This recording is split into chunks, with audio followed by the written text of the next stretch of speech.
আমরা আজকে খুবই ছোট্ট একটি হাউস বানাবো, সেটা হচ্ছে আমাদের হাউস। সো দেখতে পাচ্ছ, ছোট্ট বাড়িটি বানানোর জন্য প্রথমে আমাদের অবকাঠামো তৈরি করতে হয়েছে এবং দেখতে পাচ্ছ যে এই অবকাঠামো শুকানোর পরে কেমন হয়, কংক্রিট একদম জমে গেছে। তো তারপরের স্টেপ হচ্ছে যে আমরা সুন্দরভাবে আমাদের এই বাড়িটির জন্য স্টেপ বানাবো, মানে সিঁড়ি বানাবো। তারপরে হচ্ছে আবার ব্লক দিয়ে সুন্দর করে আবার সুন্দরভাবে সিমেন্ট দিয়ে তৈরি করে ফেলবো আমাদের বাড়ির দ্বিতীয় কলম। এই কলমটি যদি একদম সুন্দরভাবে ফিনিশিং হয়ে গেছে। সো দেখতে পাচ্ছ যে কত সুন্দরভাবে আমাদের বাড়িটি তৈরি হয়ে যাচ্ছে। আর যদি তোমাদের ভালো লাগে এই ভিডিওটি, অবশ্যই আমাদের চ্যানেলটিকে সাবস্ক্রাইব করে দেবে।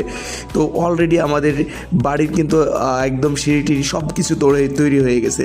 সো তুমি কোথায় থেকে দেখছো এই ভিডিওটি, এই আমাদের বাড়ি বানানোটি, অবশ্যই কমেন্টস করে যাবে আমাদের এই ভিডিওটিতে। তো দেখতে পাচ্ছ একদম তৈরি হয়ে গেছে আমাদের এই বাড়ির পুরো কাজ।